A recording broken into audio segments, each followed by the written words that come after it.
ಓಂ ಶ್ರೀ ಗುರು ಬಸವಲಿಂಗಾಯ ನಮಃ. ಸರ್ವರಿಗೂ ಶರಣು ಶರಣಾರ್ಥಿ.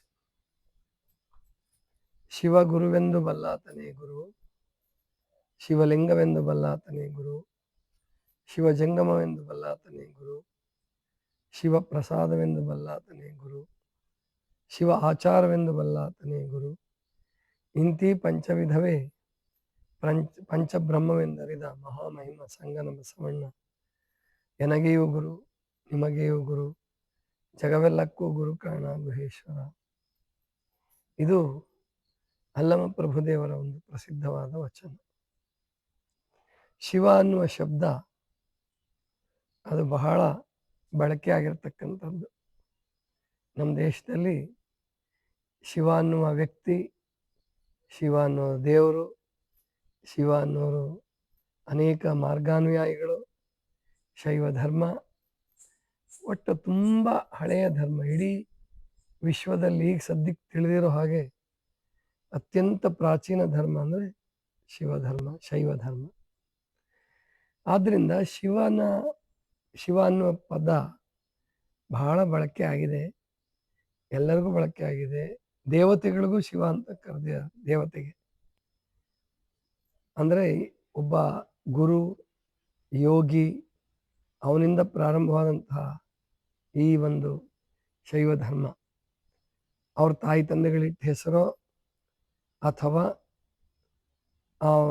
ಅವನೇ ಸ್ವತಃ ಪಡ್ಕೊಂಡು ಬುದ್ಧನ ಹಾಗೆ ಶಿವ ಅನ್ನುವ ಹೆಸರನ್ನು ತಾನೇ ಪಡ್ಕೊಂಡು ಗೊತ್ತಿಲ್ಲ, ಯಾಕಂದ್ರೆ ಇತಿಹಾಸ ಸಿಕ್ಕಲ್ಲ.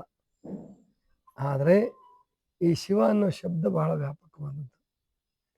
ಈ ವಚನದಲ್ಲಿ ಅಲ್ಲಮ ಪ್ರಭುಗಳು ಬಳಸೋದು ಪರಾತ್ಪರ ಸಚ್ಚಿದಾನಂದ ನಿತ್ಯ ಪರಿಪೂರ್ಣನಾದಂತಹ ಬ್ರಹ್ಮಾಂಡಗಳನ್ನು ಸೃಷ್ಟಿಸಿದಂತಹ ಪರಶಿವನಿಗೆ ಇಲ್ಲಿ ಶಿವ ಅನ್ನುವ ಶಬ್ದವನ್ನು ಬಳಸಿದ್ದಾರೆ. ಲಿಂಗಾನಂದ ಸ್ವಾಮಿಗಳು ತಮಾಷೆಗೆ ಒಂದು ಮಾತು ಹೇಳೋರು, ಗಾಂಧಿ ಅನ್ನೋ ಶಬ್ದ ತಪ್ಪು ಬಳಕೆ ಆಗಿದೆ. ಯಾರೋ ಒಬ್ರು ಹಿಂಗೆ ಒಂದು ಶಾಲೆಗೆ ಹೋಗಿದ್ದರಂತೆ, ಕೇಳ್ತಾ ಇದ್ರು ಪ್ರಶ್ನೆ, ಅಕ್ಟೋಬರ್ 2 ಯಾರ ಜಯಂತಿ ಅಂತ ಕೇಳಿದರು. ಇವ್ರು ಹೇಳಿದ್ರು ಗಾಂಧಿ ಜಯಂತಿ ಅಂತ ಹೇಳಿದ್ರು.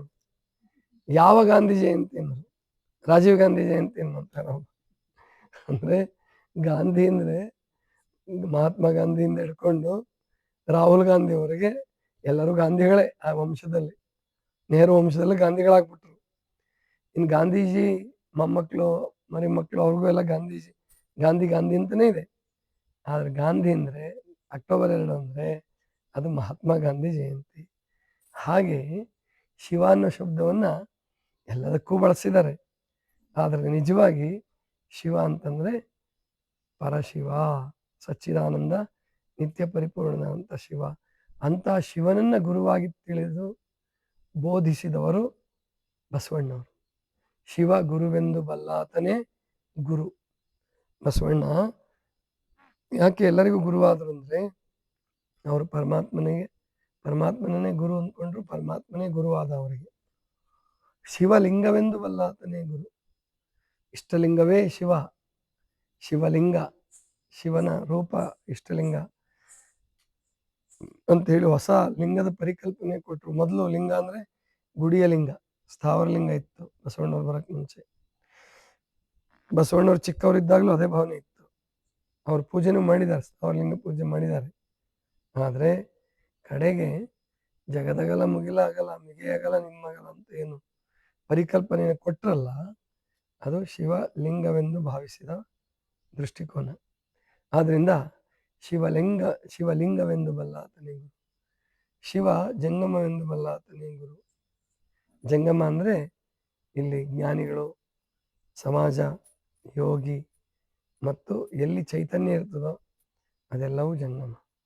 ಹಾಗೆ ಈ ಜಗತ್ತಿಗೆ ಜಂಗಮ ಪರಮಾತ್ಮ. ಈ ಜಗತ್ತು ಸ್ಥಾವರ ಆದರೆ ಜಗತ್ತುಗಳು ಸೃಷ್ಟಿಯಾಗ್ತವೆ, ಲಯ ಆಗ್ತವೆ, ಬೇರೆ ಬೇರೆ ರೂಪ ತಾಳ್ತವೆ. ಆದರೆ ಬೇರೆ ಬೇರೆ ರೂಪಗಳನ್ನು ತಾಳಲಾರದೆ, ಬದಲಾವಣೆ ಆಗಲಾರದೆ ಇರ್ತಕ್ಕಂತಹ ನಿರಾಕಾರ ಪರಮಾತ್ಮ ಅಂದರೆ ಶಿವ, ಅವನೇ ಜಂಗಮ. ಶಿವ ಜಂಗಮವೆಂದು ಬಲ್ಲಾತನೇ ಗುರು, ಶಿವ ಪ್ರಸಾದವೆಂದು ಬಲ್ಲಾತನೇ ಗುರು. ಪ್ರಸಾದ ಆದಮೇಲೆ ನಿಮ್ಮ ಆರೋಗ್ಯ ಚೆನ್ನಾಗಿದ್ದರೆ ಊಟ ಮಾಡಿದಾದ್ಮೇಲೆ ಒಂದು ತೃಪ್ತಿ ಬರ್ತದೆ. ಆರೋಗ್ಯ ಚೆನ್ನಾಗಿದ್ದರೆ ಊಟ ಆಯಾಸ ಆಗಲ್ಲ. ಆರೋಗ್ಯಕರ ಊಟದ ಪದ್ಧತಿ ಇದ್ದರೆ, ಆರೋಗ್ಯಕರ ಆಹಾರ ಪದ್ಧತಿ ಇದ್ದರೆ ಅದು ಸುಸ್ತು ತಂದು ಕೊಡಲ್ಲ, ರೋಗ ತಂದು ಕೊಡಲ್ಲ. ಅದು ಪ್ರಸಾದ. ಅಂತಹ ಪ್ರಸಾದವೇ ಶಿವನೇ ಪ್ರಸಾದ. ಶಿವ ಆಚಾರವೆಂದು ಬಲ್ಲ ಆತನಿಗೂ ಸಕಲ ಆಚಾರಗಳು, ಸದ್ಗುಣಗಳು, ಒಳ್ಳೆಯದು ಏನೇನನ್ನು ಆಚರಿಸ್ತೀವೋ ಅದೆಲ್ಲವೂ ಶಿವವೇ. ಅಂತ ಆಚಾರವೇ ಶಿವ, ಆಚಾರವೇ ಲಿಂಗ, ಆಚಾರವೇ ಜಂಗಮ, ಅರಿವೇ ಗುರು, ಆಚಾರವೇ ಶಿಷ್ಯ. ಹೀಗೆ ಹೊಸ ಹೊಸ ಪರಿಕಲ್ಪನೆಯನ್ನು ಕೊಟ್ಟಂಥವರು ಬಸವಣ್ಣನವರು. ಆದ್ದರಿಂದ ಇಂಥೀ ಪಂಚವಿಧವೇ ಪಂಚಬ್ರಹ್ಮವೆಂದರಿದ ಅಂದರೆ ಇಂತಹ ಅರುಹಿದ ಅಂತ ಕೆಲವು ವಚನದಲ್ಲಿದೆ. ಅರುಹಿದ ಅಂದರೂ ಸರಿನೇ, ಅರಿದ ಅಂದರೂ ಸರಿನೇ. ಅರುಹಿದ ಅಂದರೆ ಹೇಳಿಕೊಟ್ಟಂತಹ, ಹೇಳಿದಂತಹ. ಅರಿದ ಅಂದರೆ ತಿಳಿದುಕೊಂಡಂತಹ ಅನ್ನುವಂಥ ಅರ್ಥ. ಹೀಗೆ ಪಂಚವಿಧವೇ ಪಂಚಬ್ರಹ್ಮವೆಂದರುಹಿದ ಸಂಗನ ಬಸವಣ್ಣ. ಬಸವಣ್ಣವ್ರಿಗೆ ಸಂಗನ ಬಸವಣ್ಣ ಅಂತ ಕರೀತಾ ಇದ್ರು ಸಾಕ್ಷಾತ್ಕಾರ ಆದಮೇಲೆ. ಅಂದರೆ ಕೂಡಲ ಸಂಗನ ಮಗ, ಸನ್ ಆಫ್ ಗಾಡ್ ಅನ್ನುವ ಅರ್ಥದಲ್ಲಿ ಸಂಗನ ಬಸವಣ್ಣ ಅಂತ ಕರೀತಾ ಇದ್ರು. ಅಂತಹ ಸಂಗನ ಬಸವಣ್ಣ ಪರಮಾತ್ಮನ ಮಗ, ಎನಗೆಯೂ ಗುರು ನಿಮಗೆಯೂ ಗುರು ಜಗವೆಲ್ಲಕ್ಕೂ ಗುರು ಕಾರಣ ಮಹೇಶ್ವರ. ಅಂದರೆ ಬಸವಣ್ಣವ್ರು ಬರೋಕ್ಕೆ ಮುಂಚೆ ದೇವತೆಗಳನ್ನೇ ದೇವರು ಅಂತ ತಿಳ್ಕೊಂಡಿದ್ರು. ಆ ದೇವತೆಗಳ ದೇವರಲ್ಲ, ಅದು ನೀವೇ ಕಲ್ಪಿಸಿದ ಅರಗ ತಿಂದು ಕರಗುವಂತಹವು, ಉರಿಯ ಕಂಡರೆ ಮುರುಟುವಂತಹವು, ಅವಸರ ಬಂದರೆ ಮಾರುವಂತಹವು, ಅಂಜಿಕೆಯಾದರೆ ಹೂಳುವಂತಹವು. ಇಂತಹ ದೇವರುಗಳೆಲ್ಲ ದೇವರಲ್ಲಪ್ಪ. ನಿನ್ನನ್ನು ನೀನು ತಿಳ್ಕೊ, ನೀನೇ ದೇವರಾಗ್ಬಿಡ್ತೀಯ ಅನ್ನುವಂತಹ ಸತ್ಯವನ್ನು ಹೇಳಿಕೊಟ್ಟು ಆ ದೇವರ ಕುರುಹಾದಂತಹ ಇಷ್ಟಲಿಂಗವನ್ನು ಕಂಡಿಡಿಕೊಟ್ಟವರು ಬಸವಣ್ಣವರು. ಅವರು ಜಗವೆಲ್ಲಕ್ಕೆಯೂ ಗುರು ಅನ್ನುವಂತಹ ಮಾತನ್ನು ಪ್ರಭುದೇವರು ಹೇಳ್ತಾರೆ. ಪ್ರಭುದೇವರು ನಿರ್ಣಯವೇ ಅಂತಿಮ ನಿರ್ಣಯ, ಬೇರೆಯವ್ರದ್ದಲ್ಲ. ಹಾಗಂತ ಹೇಳಿ ಬೇರೆ ಏನೇನೋ ಗದ್ದಲ ಮಾಡ್ತಾರೆ ಅಂತ ಹೇಳಿ ನಾವು ಇಲ್ಲದ ತತ್ವಗಳನ್ನೆಲ್ಲ ಪ್ರತಿಪಾದನೆ ಮಾಡಿ ಆಮೇಲೆ ನಮ್ಮಲ್ಲಿ ಯಾವುದು ಸ್ಥಾವರ ಅಂತ ಹೇಳಿದ್ರು ಅದಕ್ಕೆ ಹೆಚ್ಚಿನ ಮಹತ್ವ ಕೊಟ್ಬಿಟ್ರು ಈಗಿನ ಕಾಲದವರು. ಆಚರಣೆಗೆ, ಆಚಾರ ವಿಚಾರಕ್ಕೆ ಹೆಚ್ಚು ಮಹತ್ವ ಕೊಡಲಾರ್ದೇನೆ ಮಠ, ಪೀಠ, ಬಸವಣ್ಣವ್ರ ಮೂರ್ತಿ ಯಾಕಪ್ಪ ಅದೆಲ್ಲ ಮಾಡಿದ್ರು ಅಂದರೆ ತಮ್ಮ ಜೀವನ ಕಳೆಯುವುದಕ್ಕಾಗಿ. ಆದರೆ ತತ್ವಕ್ಕೆ ಚ್ಯುತಿ ಬರ್ತದೆ. ಬಸವಣ್ಣವ್ರ ಮೂರ್ತಿಯನ್ನು ಪ್ರಾಯಶಃ ಯಾರೂ ಮಾಡಿಸಿಲ್ಲ ಮೊದಲು. ಅಂದರೆ ಎತ್ತನ್ನೇ ಬಸವಣ್ಣ ಅಂತ ತಿಳ್ಕೊಂಬಿಟ್ಟಿದ್ರು. ಅದನ್ನು ಬಿಡಿಸಿ ಲಿಂಗಾನಂದಪ್ಪವರು, ಮಾತಾಜಿಯವರು ಸ್ಪಷ್ಟವಾಗಿ ಹೇಳಿದ್ರು. ಬಂದೆವು ಊರಿಗೆ ಬಂದು ಹೇಳಿದರು, ನಿಜವಾಗಿ ಬಸವಣ್ಣ ಅಂದರೆ ಎತ್ತಲ್ಲ, ಬಸವಣ್ಣ ಅಂದರೆ ಅವತಾರ ಪುರುಷ, ಬಸವಣ್ಣ ಅಂದರೆ ವಿಭೂತಿ ಪುರುಷ, ಎಲ್ಲವೂ ಸರಿ. ಆದರೆ ಮೂರ್ತಿಗಳ ಯುಗ ಪ್ರಾರಂಭ ಆಗಿದ್ದು ಅವರಿಂದನೇ.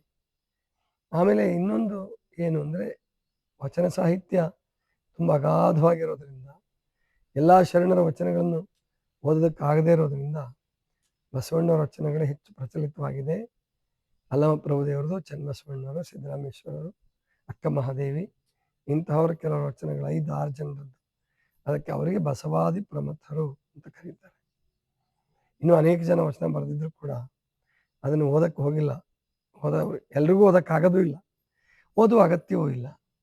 1-2 ವಚನಗಳನ್ನು ಇಟ್ಕೊಂಡು ಜೀವನದಲ್ಲಿ 3 ವಚನಗಳನ್ನು ಇಟ್ಕೊಂಡು ಅನುಷ್ಠಾನ ಮಾಡ್ತಾ ಹೋದರೆ ನಮಗೆ ಆ ದಿವ್ಯ ಆನಂದ, ಪರಮ ಆನಂದ, ಶಿವದ ಆನಂದ ನಮ್ಮೆಲ್ಲರಿಗೂ ಪ್ರಾಪ್ತಿಯಾಗತ್ತೆ. ಅಂತಹ ನಿರಾಕಾರ, ನಿರ್ಗುಣ, ಬ್ರಹ್ಮಾಂಡಗತನಾದಂತಹ ಚೈತನ್ಯವನ್ನೇ ಗುರು, ಲಿಂಗ, ಜಂಗಮ, ಪ್ರಸಾದ, ಆಚಾರ ಅಂತ ಹೇಳಿಕೊಟ್ಟವರು ಬಸವಣ್ಣವರು. ಆದ್ದರಿಂದ ಬಸವಣ್ಣ ನನಗೂ ಗುರು, ನಿನಗೂ ಗುರು, ಜಗವೆಲ್ಲಕ್ಕೂ ಗುರು ಕಾರಣ ಅಂತಾರೆ. ಅಂತಹ ಜಗಜ್ಯೋತಿ ವಿಶ್ವಗುರು ಬಸವಣ್ಣನವರ ಮಹಾಮನೆ ಇದು. ಜೊತೆಗೆ ಕಾರ್ಯಕ್ರಮ ನಡೆಸ್ತಾ ಇದ್ದೀವಿ. ಹೀಗೆ ಪ್ರತಿಯೊಬ್ಬರು ತಯಾರಾಗಿ ಬನ್ನಿ, ಹೇಳೋದಕ್ಕೆ ವಚನಗಳನ್ನ ಹೇಳಕ್ಕೆ ಹೇಳ್ಕೊಳ್ಳಿ. ಇಲ್ಲೇ ಒಂದು ಅವಕಾಶ. ಮನೇಲಿ ಹೇಳಿದ್ರೆ ಯಾರು ಕೇಳೋರು ಇರಲ್ಲ, ನಿಮ್ಗೆ ಅಲ್ಲಿ ಹೇಳಿ ಅಂತ ಹೇಳೋರು ಯಾರು ಇರಲ್ಲ. ಇಲ್ಲಿ ಕೇಳ್ತಾರೆ, ಎಲ್ಲರೂ ಹೇಳ್ರಿ ಅಂತ ಒತ್ತಾಯ ಮಾಡ್ತಾರೆ. ಸುಮಿತ್ ಸಾತ್ವಿಕ್ ಬಂದಾರ ಇಲ್ಲ?